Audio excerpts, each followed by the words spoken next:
오늘 지난주에 광고 드렸던 대로 오늘 응급주일입니다. 그래서 특별히 오늘 말씀은 제가 너무나 사랑하고 존경하는 저희 아버님이시자 저희 선배 목사님이신 김영기 목사님께 오늘 말씀을 제가 간절히 부탁을 좀 드렸었습니다. 오늘 이 시간에 우리 김영기 목사님 나오셔서 구원을 얻었나니 라는 제목으로 말씀 주실 때에 많은 은혜 받으시기 바랍니다. 우리 목사님 나오실 때에 할렐루야로 화답하겠습니다. 할렐루야.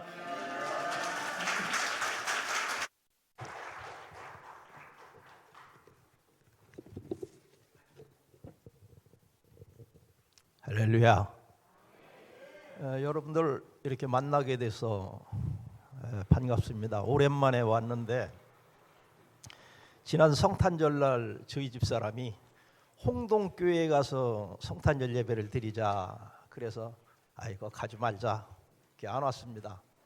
작년 그 추수감사 때도 우리 절기 때나 홍동교회로 가보자 제가 안 가는데 그 이유는 한 사람이라도 목사, 장인, 장모 와서 얼쩡거린다 이런 인식을 주면 절대 안 된다. 가지 말자. 안 왔어요.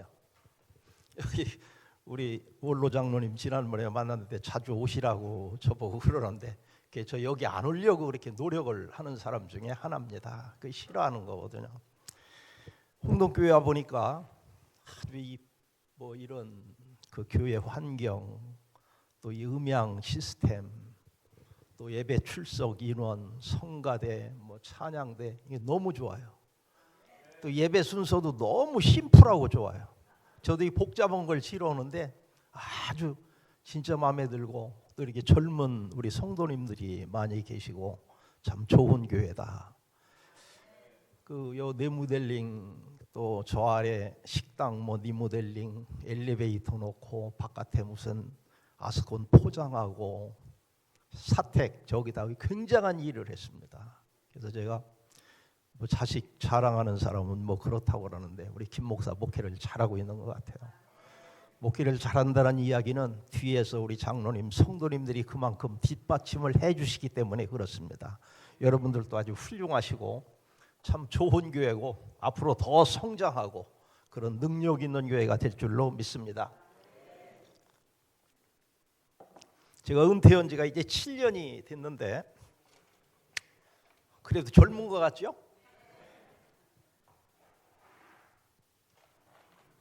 올해 제 나이가 이제 74살입니다. 74살. 이게 조금 나이가 들었는데 은퇴하고 나서 뭐하고 지내느냐 이런 질문을 많이 받아요.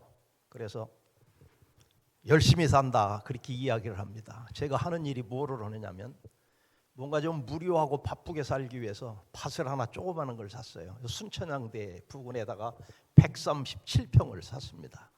거기에다가 과일나무 심어놓고 농사를 열심히 있어요. 아침마다 가가지고 땀 흘리고 일하고 그리고 또 뭐를 하느냐 여러분 저 초등학교 앞에 가면은 노란 조끼 입고 아침에 깃발 들고 학생들 길 건너주는 거 봤죠? 저 그거 하고 있어요. 지금 한 달에 열흘 동안 그거로 다닙니다. 그 다음에 매주 월요일은 복지관으로 사군자 그림 그리러 갑니다. 붓글씨들은 매달. 수요일 날은 온양문화원으로 대금 불러 갑니다. 그리고 오후 2시부터 5시까지는 매일 우리 집사람하고 복지관 탁구장에 가서 삽니다. 그러니까 집안에 있을 새가 없어요. 계속 돌아다니고 좀 활기차게 살기 위해서 그렇게 살아가는데 제가 대금을 부른 지가 7년이 됐습니다. 오늘 대금을 갖고 와서 한번 부르려고 했더니 우리 집사람이 하지 말래요. 그 우리 딸도 그 전에 그런 거 하지 말라고 나보고 그래서 오늘 하려고 다 하는데 요새는 대금 말고 한번 금관악기를 불어보자. 그래서 색스폰을 작년에 2달을 불어봤더니 별 재미가 없더라고요. 2달 불고 원로 목사교회 가서 한번 내 평생 가는 일 연주 한번 오고 그건 끝났고 트럼펫을 다시 시작을 했습니다. 그래서 트럼펫 시작한 지가 1년 반이 지났어요. 1년 반이 지났는데 대금도 그렇고 트럼펫도 그렇고 전부 독학으로 했습니다. 선생님 돈 한 푼 안 갖다 줬어요. 유튜브를 보고 지금 독학으로 트럼펫 열심히 불고 있습니다. 대금도 굉장히 어려운 악기죠. 그래서 그 문화원에 가면 20년 넘은 사람이 하나 있고 15년쯤 된 사람이 하나 있고 10년 넘은 사람이 하나 있고 제가 이제 7년이 지났습니다. 그리고 밑에는 이제 2년, 3년, 뭐 1년 된 사람들 한 17명 정도가 이제 불고 같이 공연도 다니고 그렇게 하고 있습니다. 만약에 다음에 다시 여기 올 기회가 혹시라도 생기면 그때 한번 대금을 갖고 와서 복음성가를 한 곡 불어보도록 그렇게 하겠습니다. 자, 설교를 짧게 뭐 여기 30분밖에 안 는다는데 짧게 해야 되는데 오늘은 제가 와서 모처럼 이렇게 하기 때문에 뭐 설교라기보다는 여러분들에게 꼭 필요한 성경 지식도 좀 전달하고 신앙에 필요한 것들을 좀 이야기하는 시간으로 그렇게 해보려고 합니다. 그래서 먼저 여러분들 우리 기독교에서는 십자가가 가장 중요한 표식인데 십자가 다음으로 기독교에서 통하는 표식이 하나가 있어요. 그 표식이 무슨 표식인지 여러분들 아시죠? 이렇게 생긴 이런 표식을 보셨죠? 물고기 표식입니다. 우리 기독교에서 제일 오래된 문양 중에 하나입니다. 그래서 이게 그 차 보면은 뒷공문에다가 이렇게 물고기 표시 달고 다니는 사람들이 있죠. 그리고 여기 다는 배지로도 나오고 목걸이로도 나옵니다. 그래서 이 물고기 표식이 상징하는 것과 왜 물고기 표식을 우리 기독교에서 사용하게 되었는가 그걸 좀 설명을 잠깐 드려보고 여기에 대한 정보를 드려보려고 합니다. 여러분 이거 아시는 분 있어요? 물고기 문양이 우리 기독교의 가장 오래된 그 표식이고 왜 이거를 사용하게 되었고 여기에는 어떤 의미가 있는가 혹시 아시는 분 있습니까? 없죠? 오늘 중요한 것을 알려드리겠습니다. 자, 이거를 설명하기 위해서는 좀 헬라어를 좀 써야 돼요. 헬라어를 써야 되는데 제가 학교 다닐 때 2학년, 3학년, 2년 동안 헬라어를 배워서 잘은 못하지만 쓰고 읽고 사전을 찾아서 짧은 거 번역을 하고 이 정도는 이제 됐었어요. 그래가지고 목회를 하면서 간단한 거 했는데 지금 학교 다닌 지가 50년이 다 됐습니다. 그리고 목회를 그만둔 지 7년이 됐고 여러분한테 이걸 좀 설명하려고 다시 써보니까 이게 써지지도 않고 잊어먹었어요. 그래서 오늘 이걸 하려고 다시 또 공부를 조금 해가지고 왔습니다. 이 쓰는 게 좀 틀릴 수도 있고 잘못될 수도 있는데 여러분들은 뭐 틀려도 모르시겠지만 여기 이제 이게 있는데 요 안에 글씨가 이렇게 써져 있어요.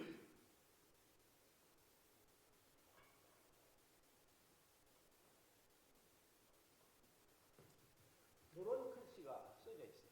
이게 뭐냐면 익투스라는 헬라어고 익투스라는 말은 무슨 말이냐면 물고기라는 말입니다. 물고기다. 이 물고기라는 익투스라는 이 글자가 가지고 있는 의미는 뭐냐? 마태복음 16장을 보면 예수님이 제자들한테 질문을 합니다. 야, 세상 사람들이 나를 누구라고 하더냐? 그러니까 답변을 해요.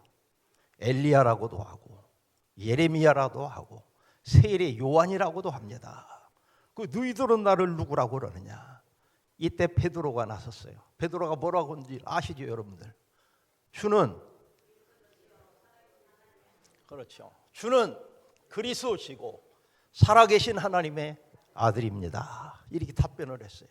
그러니까 예수님이 시몬한테 이야기를 합니다. 바요나 시몬아, 네가 참 복이 있다. 이것을 알게 한 것은 내 혈육이 아니고 하늘에 계신 아버지다. 하나님이 너에게 알게 해주셨다. 그러면서 너는 개봐라. 내가 이 반석 위에 내 교회를 세우리니 음부의 권세가 흔들지 못한다. 자, 이게 무슨 얘기냐면 주는 그리스도시여 살아계신 하나님의 아들이라는 이 말씀이 기초가 되어서 이 말씀 안에 뭐를 세운다? 교회를 세운다고 주님이 말씀했어요. 홍동교회라는 교회는 이 교회의 기초가 뭐냐? 주는 그리스도시여 살아계신 하나님의 아들이라는 신앙 고백 속에 세워진 교회가 홍동교회입니다. 이 사실을 믿고 깨닫고 한 성도들의 모임 공동체가 홍동교회라는 교회입니다. 그래서 교회를 하면 교회는 에클레시아라고 그래요. 에클레시아. 에클레시아라는 말은 뭐냐? 불러냈다는 이야기입니다. 이 지역에서 예수를 모르고 많은 사람이 있는데 그 중에서 불러내어서 그 사람들이 공동체를 만들었는데 이 불러낸 사람들은 한결같이 다 신앙 고백을 하는 사람들이에요. 무슨 신앙 고백을 합니까? 주는 그리스도시요 살아계신 하나님의 아들이라는 신앙 고백을 하는 사람들로 이 공동체가 이루어졌다는 이야기입니다. 그게 바로 교회입니다. 그래서 교회를 무슨 유형의 교회, 무형의 교회로 설명을 하는데 이제 유형의 교회잖아요, 홍동교회. 무형의 교회는 뭐냐? 홍동교회가 있고 홍성중앙교회, 제일교회 많은 세상의 교회들이 있어요. 그 모든 교회들은 무형의 교회, 보이지 않지만 신앙적으로 다 연결이 된 교회라는 이야기입니다. 그러니까 우리가 알아야 될 건 여기 이거는 교회가 아니에요. 이거는 뭐라고죠? 사실은 이거는 예배당이라고 그래요. 주는 그리스도시여 살아계신 하나님의 아들이라는 신앙 고백을 한 사람들의 모임이 공동체라면 이 모임이 모여서 기도하고 찬양하고 예배드리고 하는 예배당이에요. 이게 이 홍동교회가 여기 있다가 사정이 생겨서 저쪽에 더 예를 들어서 넓은 곳으로 가서 예배당을 짓고 이사를 갔다. 그럼 이거 팔아야 할 거 아니에요. 그럼 다른 사람이 이거 사가지고 여기다가 창고로 쓸 수도 있고 축사로 쓸 수도 있습니다. 그런 거예요. 그러니까 이거는 무슨 교회가 아니고 이거는 예배드리는 장소가 이겁니다. 그리고 교회라는 것은 장로님, 권사님, 집사님 이 교회의 구성원들로 구성되어 있는 공동체, 이 공동체가 이사가면 그쪽에가 교회가 되는 거니까 이게 교회라는 이야기입니다. 자, 그러면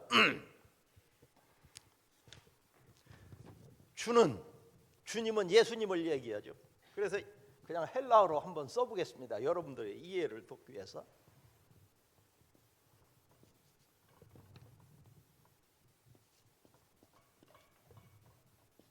주는 그리스도시요. 주는 그리스도시요. 살아계신 하나님의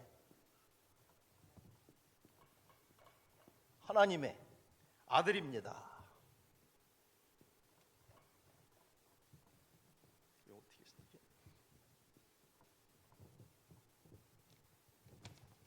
살아계신 하나님의 아들입니다. 그리고 여기 이제 안 써 있는데 소테르라는 말이 있습니다. 소테르.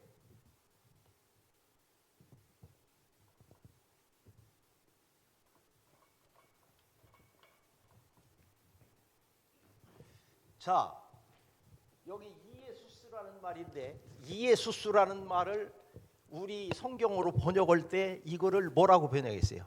예수라는 말로 번역을 했죠. 그럼 예수라는 말의 뜻은 뭐냐?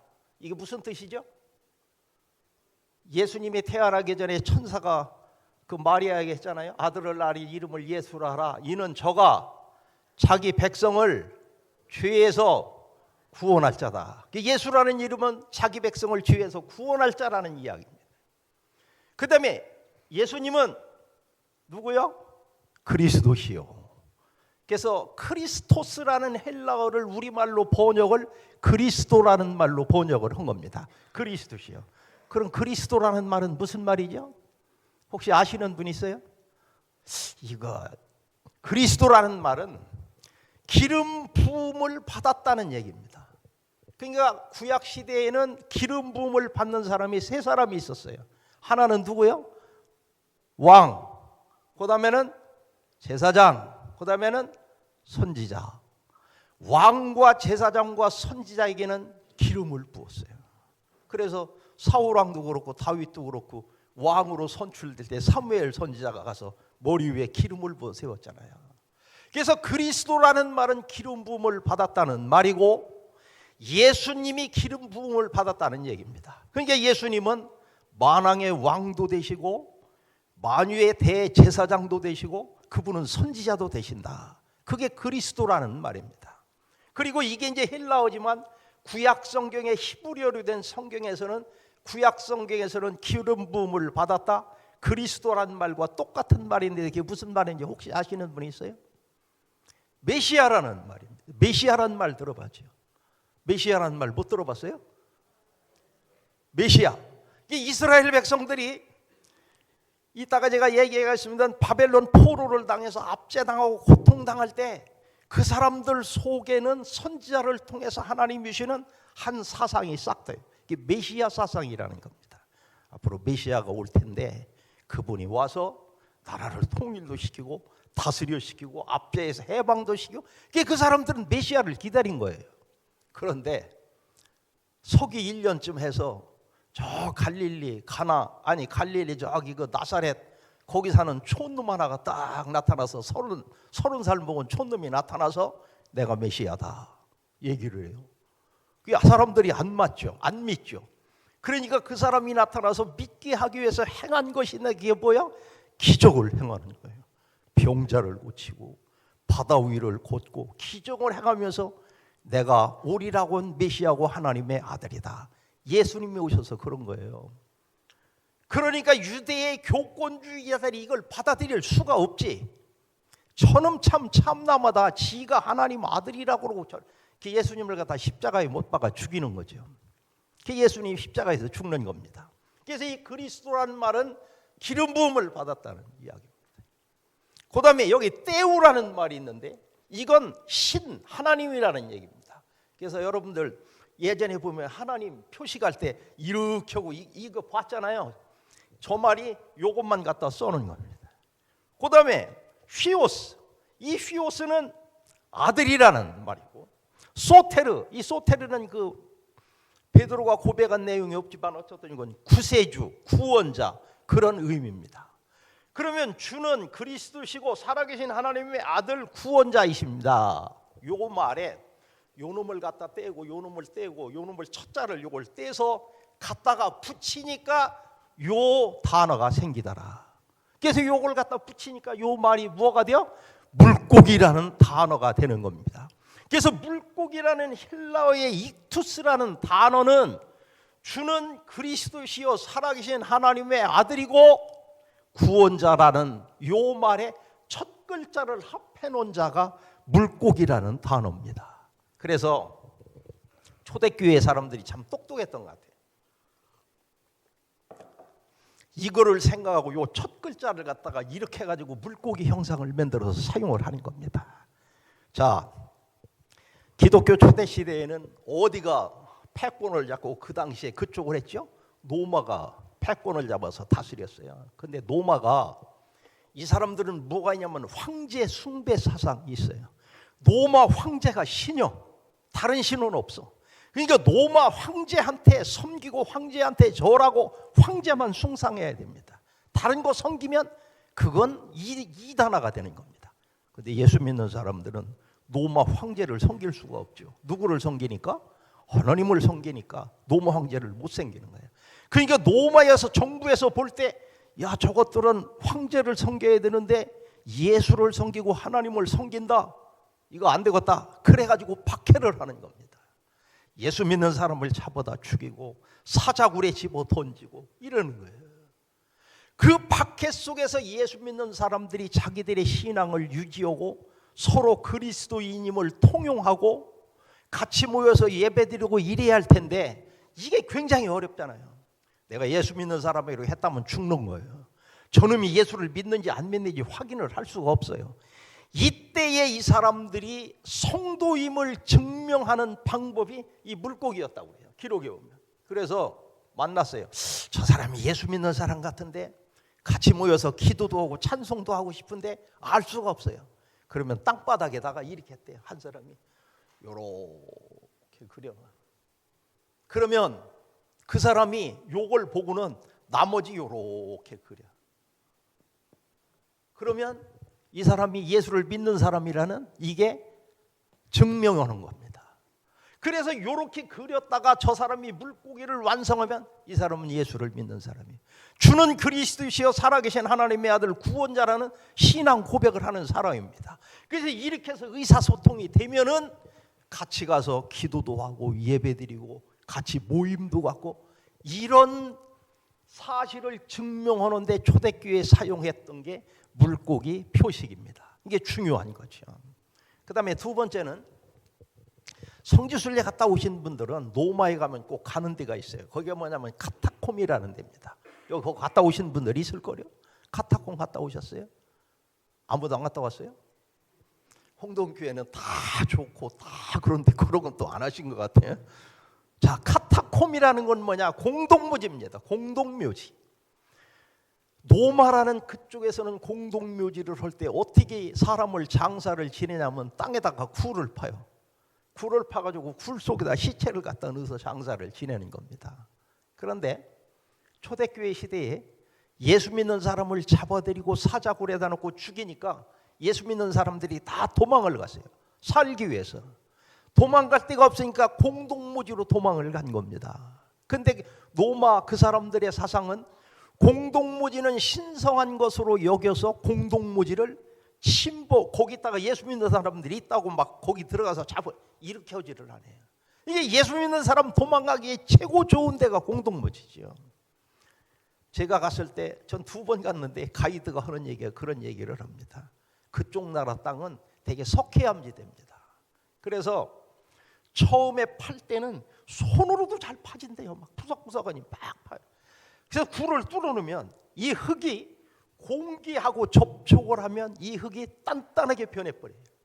그래서 굴 파기가 그렇게 쉬웁대요. 그런데 가이드 얘기로 굴을 파고 들어가면 이 굴이 하나만 판 게 아니라 거미줄 같이 엉겼어요. 일리절리 막 파져 있어요. 그래서 거기 들어가서 자기가 살 방을 만들고 거기다가 예배당을 굴을 더 확장해서 만들고 이러면서 그 지하 공동묘지에서 신앙을 지키며 초대교회 성도들이 살아가는 겁니다. 제일 오래 머무른 사람은 3대를 머물렀대요. 할아버지가 들어갔는데 거기서 아들을 낳았어. 그 아들이 또 손자를 낳았어. 손자 때까지 공동묘지에서 사는 거예요. 그렇게 신앙을 지키고 생명을 부지했던 거죠. 그러면 야중에 여러분 한번 가보십시오. 그 안에 들어가 보면 길을 못 찾아요. 이게 발굴된 것만 800km라고 합니다. 서울 부산이 한 400 몇십 킬로잖아요. 서울 부산 왕복할 만한 길을 이 굴을 지금 찾아냈어. 엄청나게 많아요. 갖다 거미줄처럼 옮겼습니다. 근데 더 발굴할 때가 많이 있다는 거예요. 그러면 사람이 그 속에 들어가서 예배드리는 모임의 장소를 가려면 찾아갈 수가 없잖아요. 찾아갈 수가 없으니까 이때 이 사람들이 표식으로 사용한 게 물고기입니다. 그래서 자기 집에서 교회나 공동 기도처로 갈 때 찾기 위해서 가면서 이 물고기 표식을 하는 거예요. 그래서 해놓으니까 모든 사람들이 이 물고기 앞부분, 요 부분이 그려있는 부분으로 찾아만 가면 저절로 교회에 들어가게 되는 거예요. 공동 기도하는 곳에 들어가는 겁니다. 그래서 거기에서 이 문양으로 사용했던 것이 이 물고기라는 이거고, 그래서 기독교에서 가장 오래된 문양이고 지금도 이거를 목걸이로, 배지로, 자동차 뒷공문에다 붙이고 집에도 장식물이 되었습니다. 그래서 보통 사람은 그냥 물고기로 알지만 이 사실을 아는 사람은 이 물고기를 보면 이 속에 깊은 진리가 들어있고, 그것은 베드로가 예수님한테 고백한 주는 그리스도시고 살아계신 하나님의 아들입니다. 주님은 우리의 구세주가 되십니다. 이 고백이 이 물고기 안에 들어있다는 이야기입니다. 이게 중요한 거 아니에요? 무슨 말인지 이해가 되시죠? 저 혼자 떠들으면 진짜로 안 됩니다. 자, 요것이 이제 조금 이따 제가 설교할 때 연관이 돼서 이걸 먼저 말씀을 드렸습니다.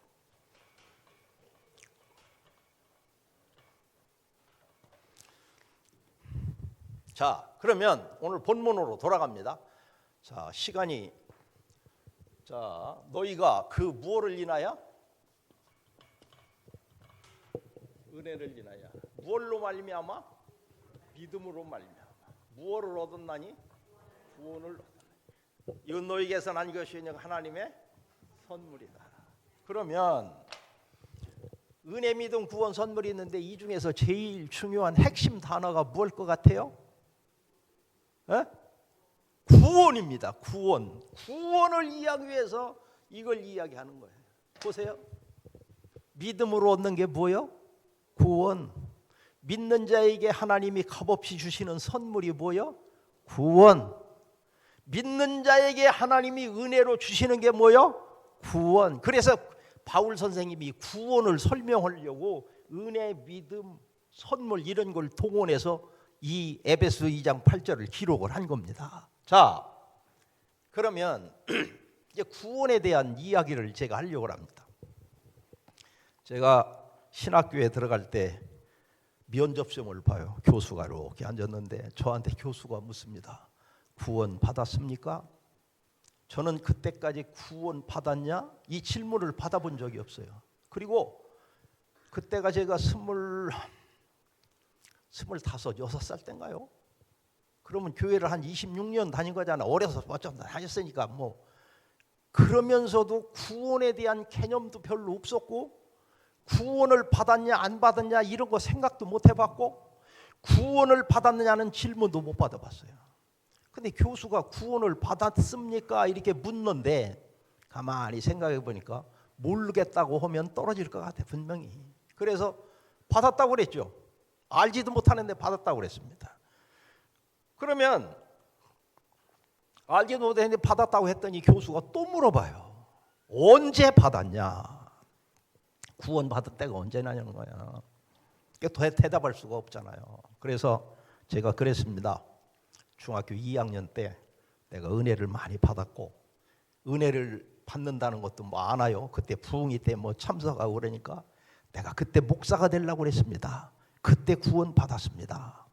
근데 아무 소리 않더라고요.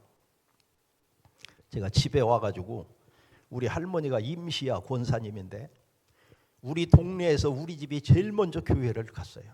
제일 먼저 교회를 가게 된 이유는 우리 아버지 형제가 사형제인데 큰아들 셋째가 국방경비대를 갔습니다. 장로님은 국방경비대가 뭔지 아시죠? 8.15 해방되고 나서 한국에는 군인이 없었어요. 그러니까 정부에서 국방경비대라는 국군을 창설하고 모집해가지고 군인을 만들었어요. 그래서 우리 큰 삼촌 하나 셋째는 병원에서 근무를 했는데 그 동네에서 우리 동네에서 이 김민수의 이름이 사람인데 굉장히 미남이었대요. 우리 할아버지가 좀 잘생겼었거든요. 엄청난 미남이었대요. 동네 사람들이 영기가 삼촌 닮았어. 맨날 사람들이 그래 저 좀 잘생긴 것 같아요. 어려서는 잘생겼다 그런. 근데 이분이 제주 4.3 사태 때 제주 반란 사건에서 전사를 했습니다. 전사를 하니까 그때 당시에는 군인도고 생소한 일이잖아요. 와가지고 정산 국민학교 초등학교에서 면장으로 장사를 지내고 이랬어요. 그리고 우리 큰아버지 첫째는 국방경비대 들어가서 6.25를 거치고 나서 1954년에 속초에서 죽었습니다. 강원도 속초에서. 오래 군대 생활하고 제대하고 나오면 도청이나 신문사를 들어갈 수가 있다. 근데 갑자기 이제 죽었죠. 그러니까 우리 할머니가 아들 둘이 죽으니까 의지할 데가 없는 거예요.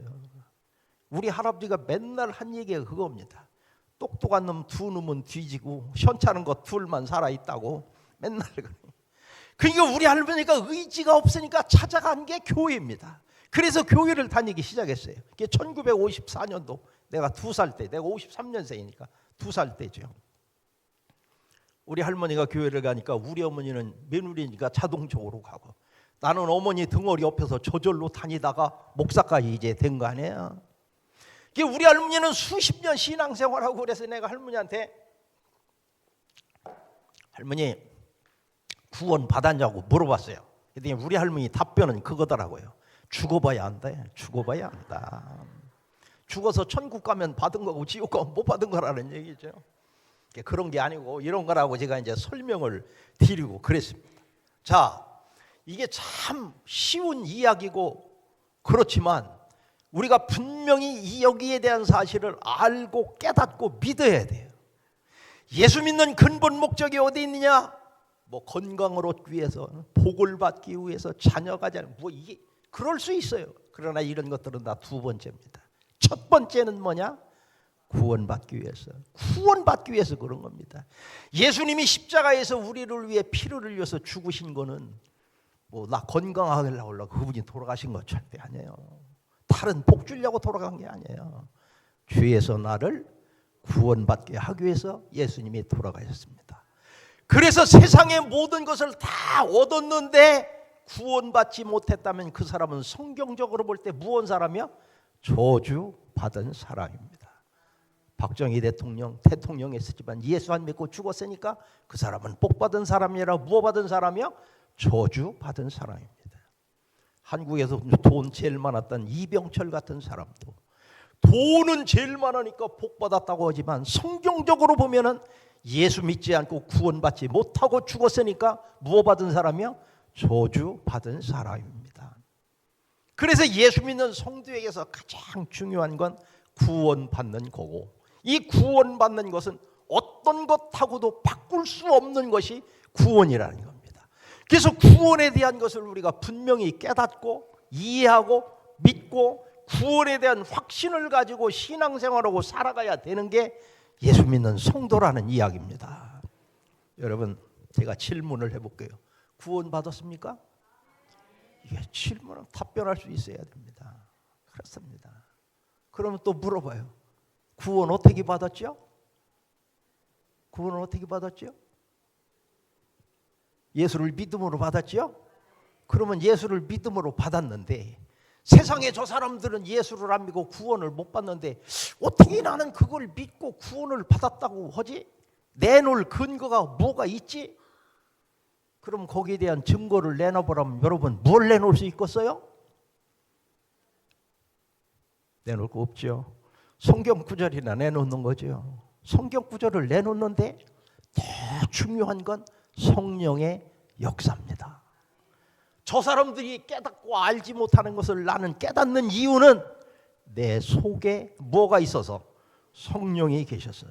그 성령이 나로 하여금 깨닫고 믿게 해주기 때문에 우리가 구원받았다는 확신을 가지고 살아가는 겁니다.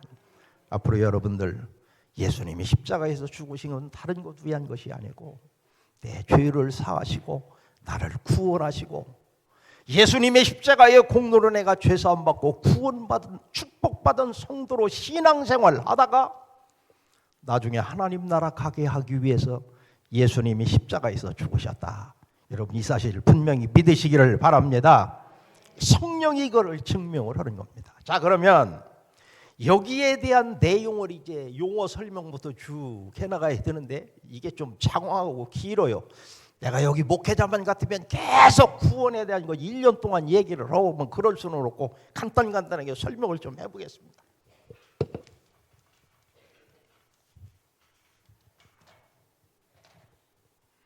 구원이라는 말이 있고 그 다음에 똑같은 말 하나가 있는데 뭔 말 있죠? 속이라는 말이 있습니다. 속이라는 말이 있어요. 자, 요거는 한문으로 좀 써야 또 이해가 쉽게 됩니다. 구원. 이거 흔들려가지고 무서워. 이거는 속.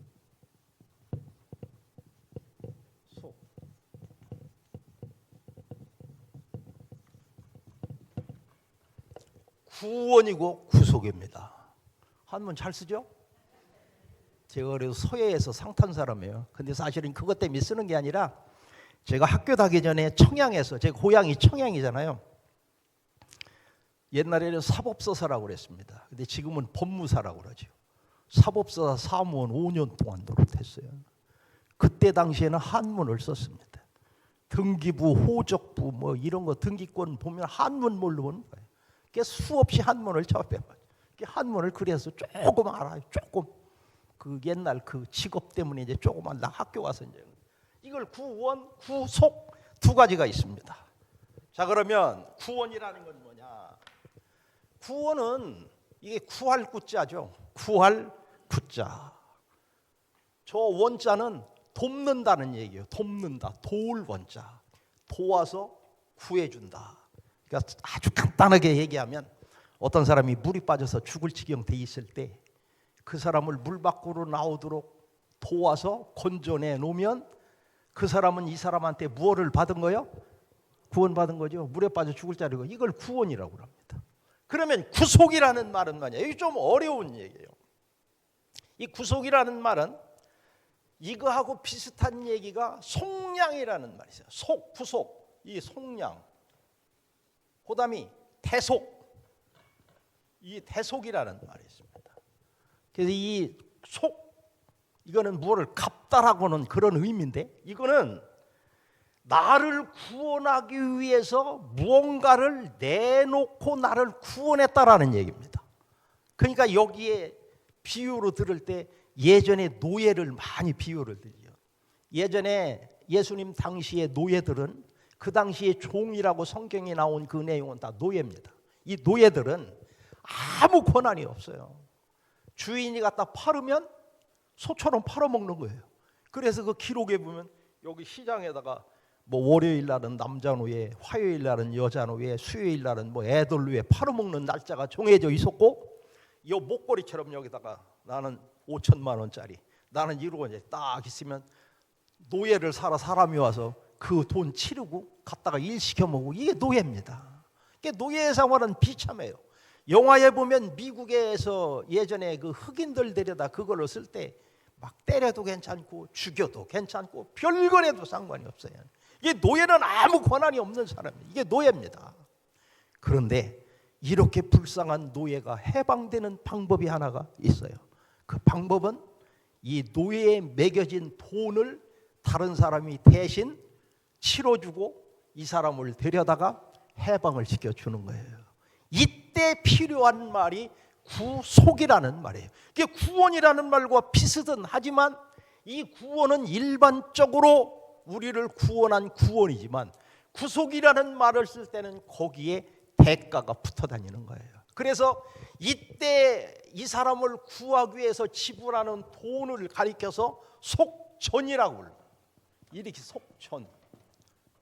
이 전자가 무슨 전자냐? 돈 전자입니다. 돈 전자. 그래서 옛날에 애들 쩐 없다고 그러죠. 야, 쩐 없어, 쩐 없어. 이게 이제 돈 전자 요거를 사용합니다. 그래서 이때에 지불하는 돈은 속전이라고 그럽니다. 그래서 죄로 말미암아 죽을 수밖에 없는 우리를 주위에서 구원하기 위해서 하나님은 대가를 지불하셨습니다. 그 대가가 바로 뭐다? 예수 그리스도의 십자가. 예수 그리스도의 십자가의 보혈. 이 대가를 지불하셔서 우리를 구속하시고 우리를 뭐했다? 구원했다. 이게 구원, 구속이라는 단어입니다. 조금 이해하시겠죠? 좀 더 얘기를 많이 해야 되는데 어쨌든 이렇게 이제 구원, 구속 용어를 이제 설명을 했고,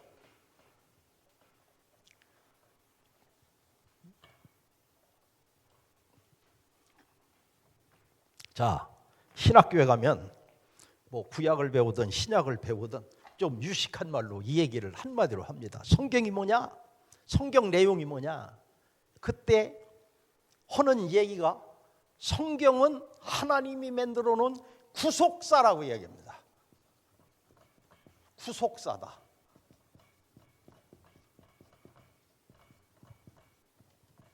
하나님이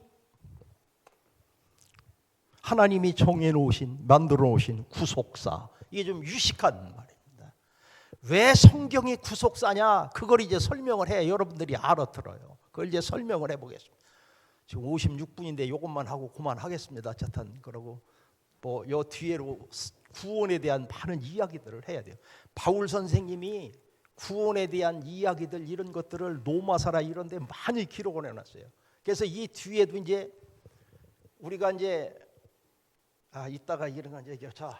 자, 구속사를 얘기해 보겠습니다. 자, 보세요. 성경을 이해하는 방법이 그냥 읽으면 성경 잘 이해가 안 됩니다. 근데 조금 이게 구속사는 역사라는 얘기죠. 이게 역사라는 것은 흐름이 있기 때문에 흐름을 이해하고 나면 성경은 더 쉽게 알 수가 있는 겁니다. 자, 보세요. 창세기 하나님이 아담을 만들었어요. 하와 아담을 만들었어요. 그랬다가 첫 번째 아들이 났어요. 누구 낳았죠? 가인을 낳았어요. 그 다음에는 아벨을 낳았어요. 그랬다가 가인이 아벨을 죽이니까 하나님이 누구를 주었어요? 셋이라는 아들을 줬습니다. 그래서 이 셋이라는 아들이 후손이 쭉 생기다가 누구까지 왔느냐? 노아라는 사람이까지 왔습니다. 하나님이 물로 세상을 심판했죠. 노아의 8식구만 구원했죠. 그래가지고 노아의 아들이 셈, 함, 야벳이 있는데 이 셈의 후손이 있어요. 이 셈의 후손 중에 하나님이 누구를 선택하죠? 아브라함이라는 사람을 선택을 합니다. 자, 성경 제일 끝에 있는 성경이 뭐죠? 요한계시록입니다. 요한계시록. 이건 10개자죠. 이렇게 가려진 걸 연다라는 열자고, 이거는 보일 시자, 열어서 보여주는 것. 요한계시록은 앞으로 있게 될 하나님의 심판, 천년왕국, 마지막 때에 있게 될 쟁조, 이런 것들이 다 감추어져 있는데 하나님이 사도 요한을 통해서 이걸 열어서 보여주는 걸 기록한 성경이 요한계시록입니다. 근데 구약 시대에는 어떻게 했느냐? 하나님이라는 자신이 있어요.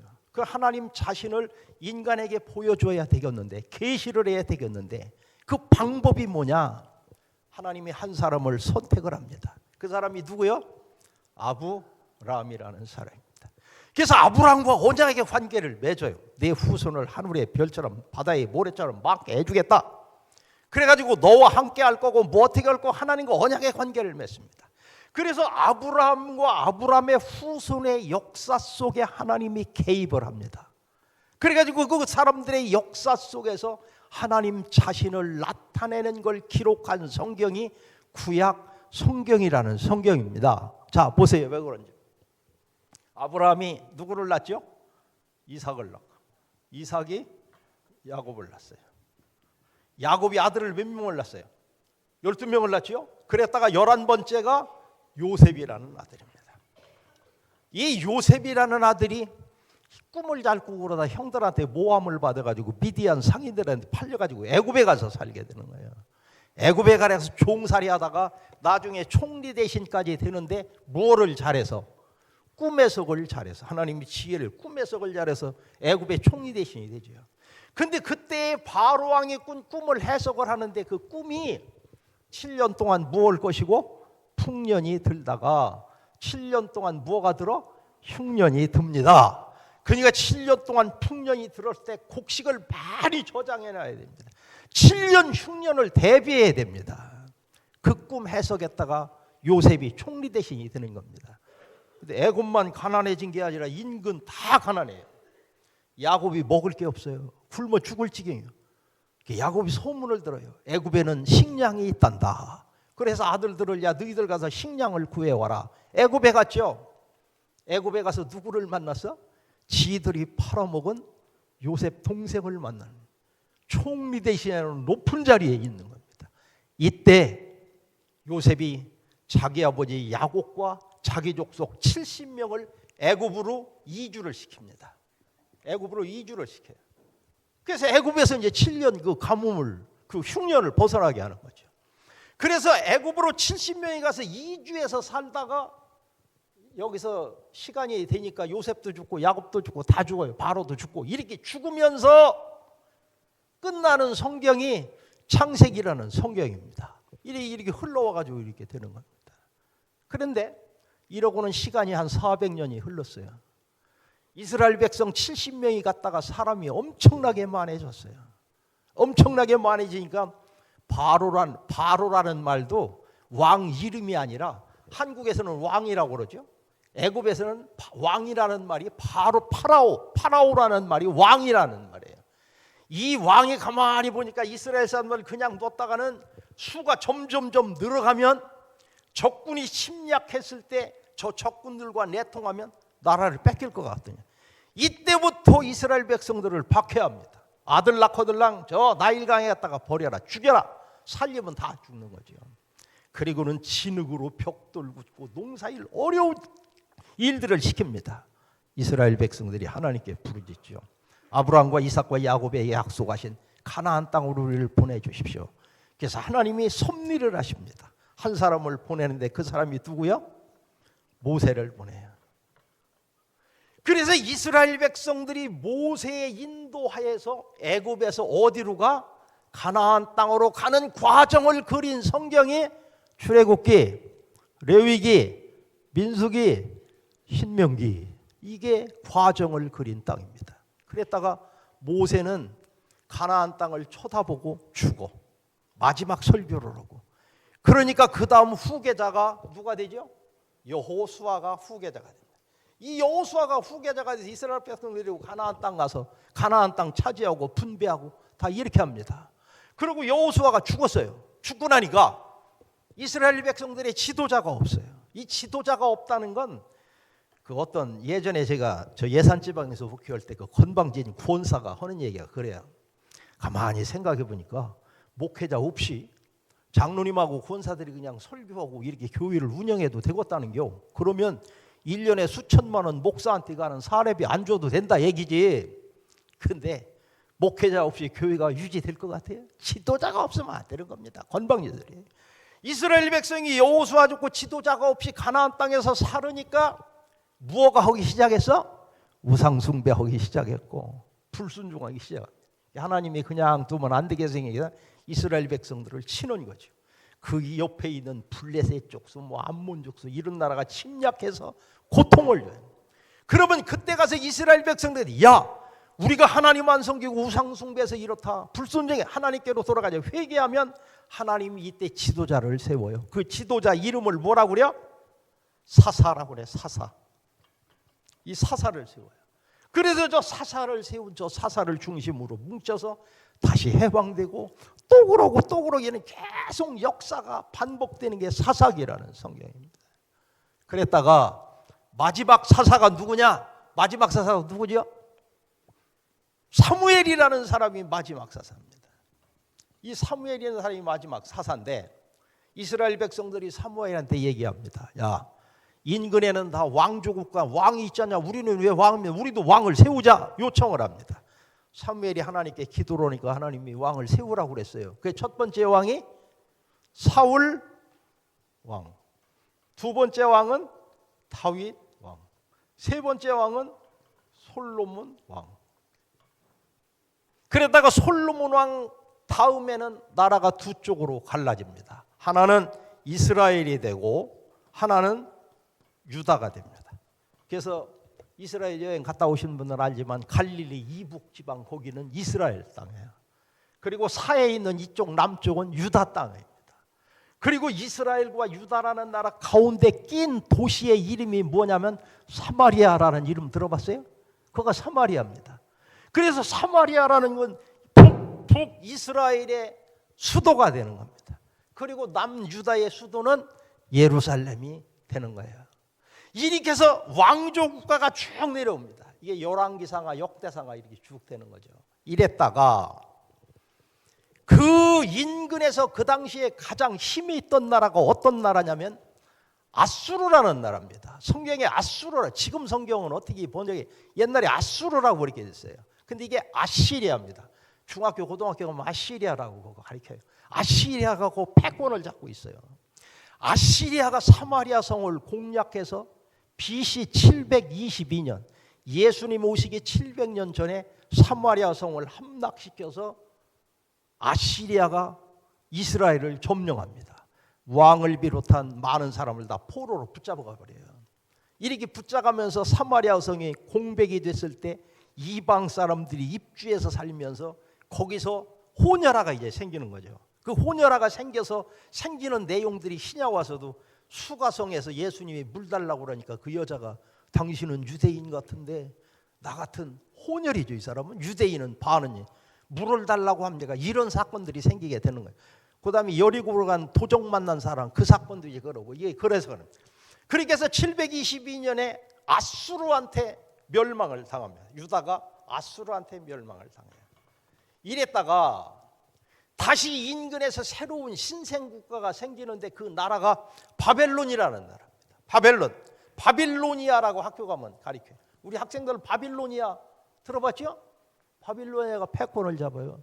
그러니까 아수르는 망했으니까 이스라엘 사람들 이 아수르로 포로로 잡혀간 자동적으로 바벨론의 포로가 되는 거죠.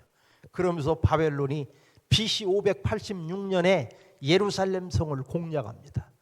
그래서 예루살렘 성을 함락시키고 예루살렘에 있는 유다의 왕들 사람들 다 바벨론으로 붙잡아 합니다.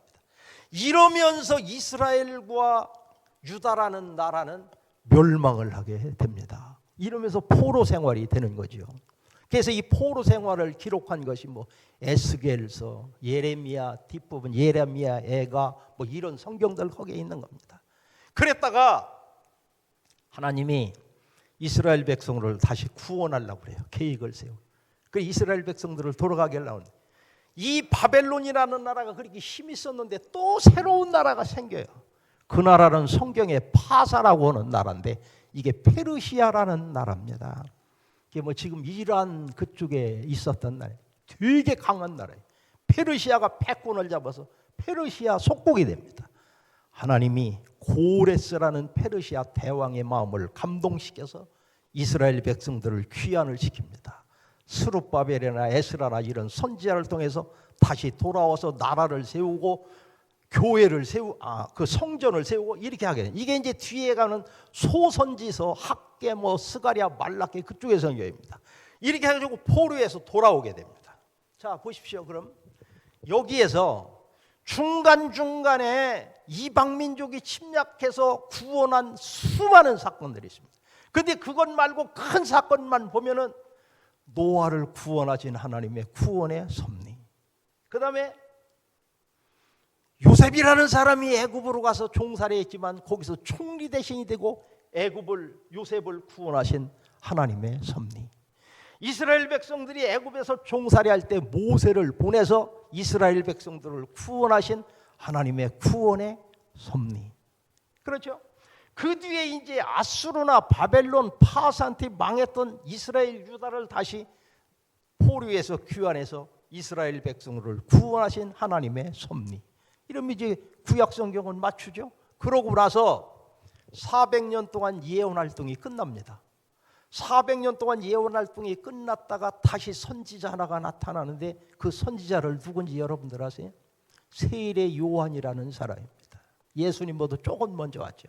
세례 요한이 와서 예수님의 오실 길을 예비했다가 그 뒤로 이제 예수님이 오셔서 우리를 위해서 십자가에서 죽으시고 피를 흘리신, 그러므로 모든 성경의 구속사의 완성을 예수님이 이루시는 성경이 신약 성경이라는 성경입니다. 이러니까 성경의 내용을 가리켜서 우리가 뭐라고 한다? 구속사라고 얘기하고 구원에 대한 내용을 기록하고 있는 게 성경 내용입니다. 그게 구원이 가장 중요한 거예요.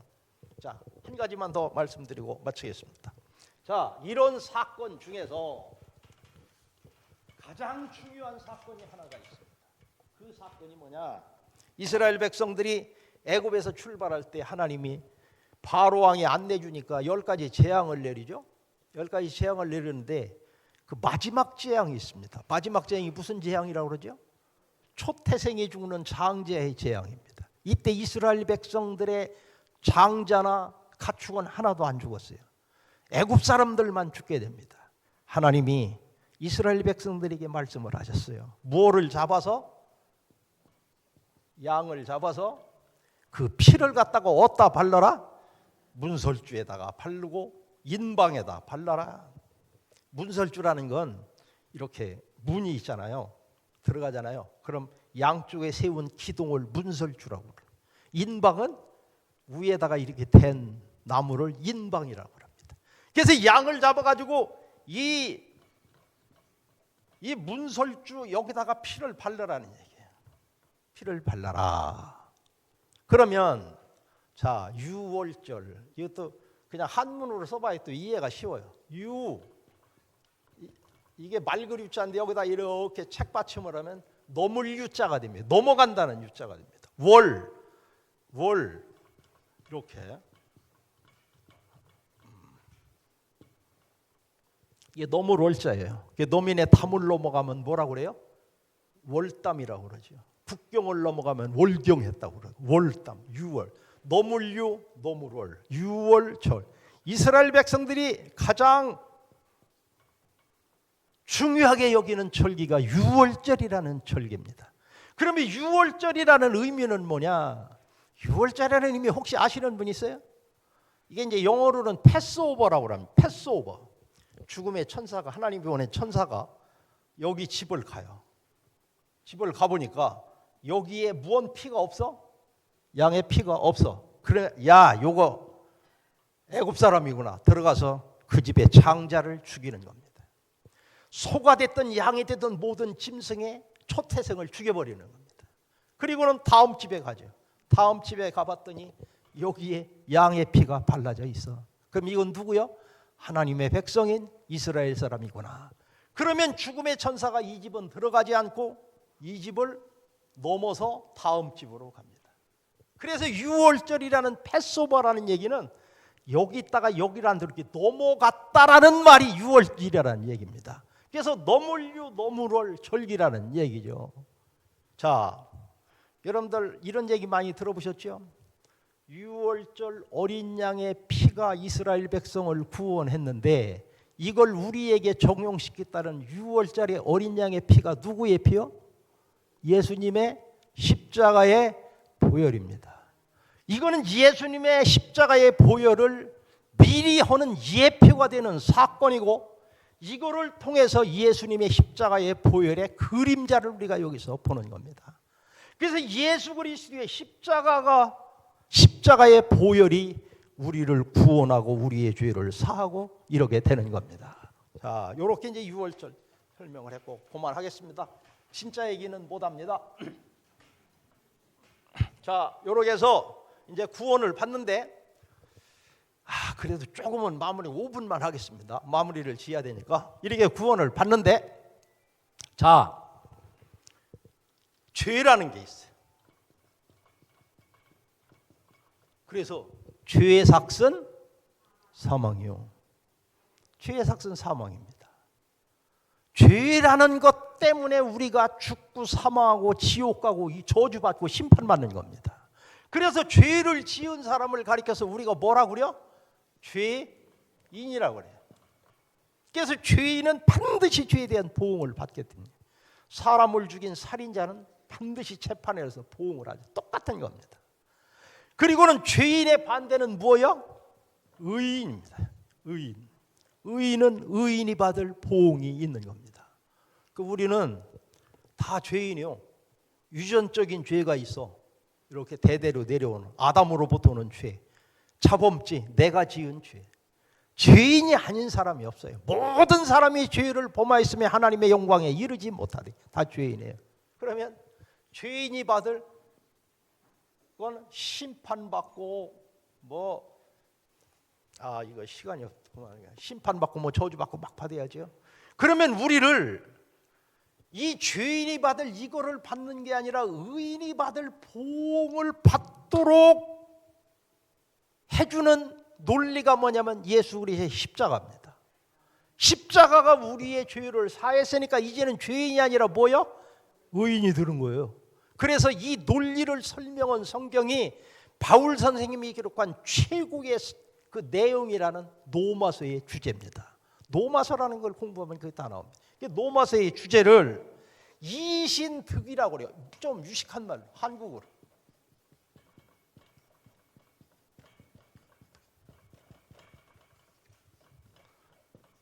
이신득의 믿음으로써 무엇을 얻어? 의를 얻어. 믿음으로 의인이 된다는 이 논리를 설명한 성경이 노마서고 예수 그리스도를 믿는 믿음이 우리를 의인으로 바꿔놓는 거예요. 그 의인이 받을 축복을 받는 겁니다. 심판받고 저주받고 멸망받고 사망받고 지옥 가는 우리가 하나님의 은혜와 사랑과 축복과 구원과 천국에 가는 이걸로 바꾸는 것이 예수 그리스도를 믿는 뭐다? 믿음이다. 여기는 다른 게 있을 수가 없어요. 예수님뿐이에요. 요새 건방지게 무슨 문선명이가 이걸 대신하려고 하고 이만희가 대신하려고 하면 절대 그렇게 될 수가 없습니다. 자, 너무 오래해서 죄송합니다. 이 얘기를 못해서 마무리를 못해서 이렇게만 하고 맞추겠습니다. 나중에 혹시라도 기회가 있으면 이걸 이어서 좀 마무리를 주고. 자, 결론의 말씀을 드립니다. 우리는 예수 믿는 사람으로서 분명히 확신을 가지고 살아가야 되는 것은 뭐다? 구원받았다라는 거다. 구원받았다는 겁니다. 구속이라는 말인데 구속이라는 뭐냐? 구원이라는 말과 똑같은 말이지만 구속이라는 말 속에는 대가를 지불하고 구원받는 게 구속이다. 예수 그리스도의 십자가의 보혈, 그게 대가가 돼요. 그래서 우리의 죄를 사시고 우리를 구원을 하시는 겁니다. 우리를 구원하는 이 구원은 다른 걸로 받는 게 아니라 간단합니다. 십자가에 달리신 예수 그리스도를 믿는 뭐로? 믿음으로 받는 겁니다. 베드로가 고백했잖아요. 주는 그리스도시고 살아계신 하나님의 아들이고 우리의 구세주가 됩니다. 이 사실을 믿는 사람은 무엇을 받았다? 구원을 받았다. 죄인이 바뀌어서 의인이 되었다. 이 논리를 지금까지 제가 설명을 한 겁니다. 노마서에서 바울 선생님이 이걸 설명을 해서 양자에 대한 논리, 뭐 나무 접하는 걸 논리 이런 걸 들여서 우리가 영적인 아브라함의 후손이 있다는 걸 설명할 시간이 없어. 어쨌든 그렇게 해서 우리는 구원을 받았다. 의인이 되었다. 그래서 의인이 받을 축복을 받는 사람이 되었다. 이 사실을 믿고 있다면 이거는 사람이 알려주는 것이 아니라 하나님이 내 속에 뭐를 주셔서 성령을 주셔서 그 성령의 역사로 우리가 알고 믿는 거다. 분명히 믿으시기를 바랍니다. 아직까지도 내가 구원받았는지 안 받았는지 모르시는 분은 예수를 믿으면 구원받는다. 분명히 여러분 깨달으시기를 바랍니다. 예수를 믿고 나는 구원받은 자로서 여러분들 끝까지 믿음으로 승리하시기를 주님의 이름으로 축원합니다. 이렇게 되면 이 뒤에는 구원받은 사람이 살아갈 때 성화라는 말이 있습니다. 어렵게 성화되고 게다가 결국에는 영화로운 존재까지 되어서 구원이 완성되고 뭐 이런 걸 다 이야기를 많이 해야 됩니다. 그런데 여기 우리 목사님이 앞으로 이런 거에 대한 설교를 이제 많이 하시게 되겠죠. 자, 우리 한번 기도하시고 마치겠습니다.